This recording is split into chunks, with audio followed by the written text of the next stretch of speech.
ఒక్కొక్కరుగా కాదు, ముగ్గురు కలిసొచ్చారు.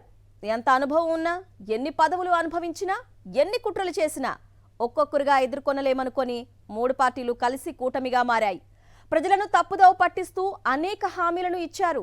జగన్ కంటే ఎక్కువే హామీలను అమలు చేస్తామని అలవి కాని వాగ్దానాలను చేశారు. ఎలాగైనా సరే, ఎన్ని అన్యాయాలు చేసైనా సరే గెలవాలని కుట్రలు పన్నారు, విజయం సాధించారు. ఆ తర్వాత ఏమైంది? హామీలు అమలయ్యాయా అనే ప్రశ్న వేసుకుంటే అంతా శూన్యమే కనిపిస్తోంది. ఆంధ్రప్రదేశ్ రాజకీయాల్లో కూటమి పార్టీల పాలిటిక్స్ ప్రజలను వంచాయి. ఒకటి అరా హామీలు తప్ప ఏ హామీ అమలుకు నోచుకోలేదు. ప్రశ్నిస్తే కేసులు పెట్టి జైళ్లకు పంపుతున్నారు. దీనికి తోడు అత్యంత ఘోరంగా మారిన శాంతి భద్రతల పరిస్థితి, మహిళల భద్రత గాలిలో దీపంలా మారింది. పాలన అంతా వైఫల్యాలమయంగా మారడంతో వాటిపై చర్చ జరగకుండా ఉండేందుకు గాను డైవర్షన్ రాజకీయాలకే ముఖ్యమంత్రి చంద్రబాబు ప్రాధాన్యం ఇచ్చారు. రిషికొండ భవనాలను చూపుతూ గత వైఎస్ జగన్ ప్రభుత్వంపై బురద చల్లి ఎల్లో మీడియాలో విపరీతంగా దుష్ప్రచారం చేశారు. అయితే ఆ భవనాలను చూసిన ప్రజలు వాటిని గతంలో అమరావతిలో చంద్రబాబు పాలనలో కట్టిన అరాకొరా కట్టడాలతో పోల్చారు. అంతర్జాతీయ స్థాయిలో ఉన్నాయని ప్రశంసలు గుప్పించారు. తక్కువ ఖర్చుతోనే అత్యాధునిక భవనాలు నిర్మించారనే టాక్ సోషల్ మీడియాలో వచ్చింది.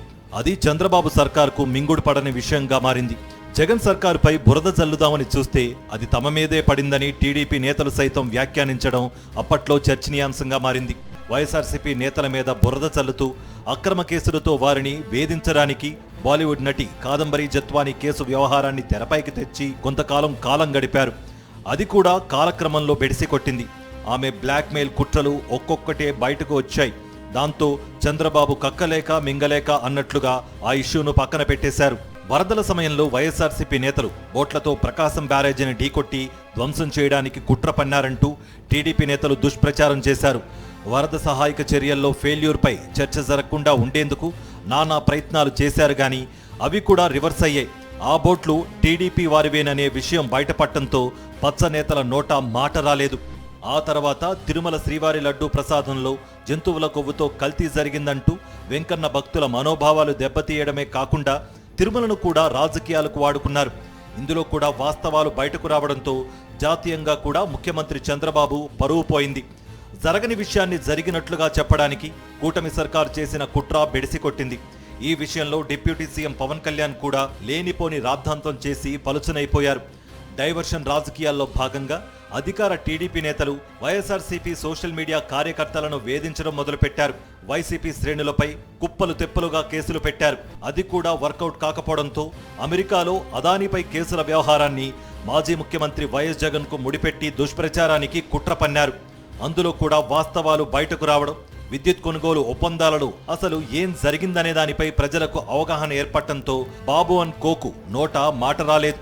కాకినాడ పోర్టులో బియ్యం ఎగుమతుల వ్యవహారాన్ని రాజకీయం చేసి తమ పాలనా వైఫల్యాలను కప్పిపుచ్చుకునేందుకు చంద్రబాబు, పవన్ కళ్యాణ్ విఫల యత్నాలు చేశారు.